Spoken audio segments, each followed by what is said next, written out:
Hi అండి, welcome to our YouTube channel. ఈరోజు నేను బీట్రూట్ దోశ ట్రై చేస్తున్నానండి. ముందుగా దోశ పిండిలో బీట్రూట్ కట్ చేసి పెట్టుకొని జ్యూస్ తీసుకొని ఇలా కలుపుకొని పెట్టుకోవాలి. బాండీ పెట్టుకోవాలి. పొయ్యి మీద బాండీ పెట్టుకున్న తర్వాత మనం కలుపుకున్న పిండితో అట్టేసుకోవాలండి. అట్టేసుకున్న తర్వాత చూడండి, అట్టు చాలా పింక్ కలర్లో ఉంది కదా. కొంచెం ఆయిల్ వేసుకోవాలండి. ఆయిల్ వేసుకున్న తర్వాత అట్టు బాగా కాలనివ్వాలి.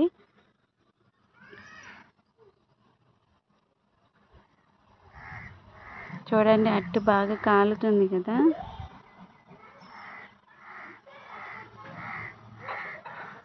ఇప్పుడు అట్టు కాలిందో లేదో చూసుకొని ఒకసారి అట్టును కూడా తిరగేసుకోవాలండి. తిరగేసుకున్న తర్వాత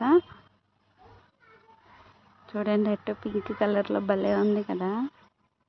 నేను కూడా ఫస్ట్ టైం ట్రై చేశానండి. ఈ బీట్రూట్ దోశ అనేది యూట్యూబ్లో చూసి ట్రై చేస్తున్నాను. అట్టు బాగా కాలేలాగా చూసుకోవాలండి.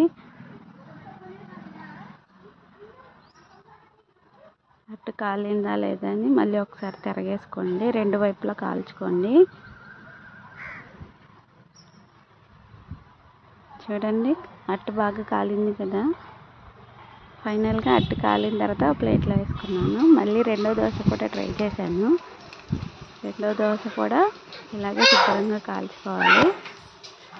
కాల్చుకున్న తర్వాత మరి ఇప్పుడే వద్దాను, నేను కూడా రెండు వైపులా తిరగేసుకున్నాను. యాక్చువల్గా ఈరోజు ఫాదర్స్ డే కదండి. ఫాదర్స్ డే రోజు కొత్తగా ట్రై చేద్దామని ట్రై చేశాను. మా పిల్లలకి చాలా బాగా నచ్చింది. బాగుందా? ఇలా చెప్పి సూపర్గా ఉందా ఛానల్, సూపర్గా ఉందా అట్టు ఇలా. ఓకే.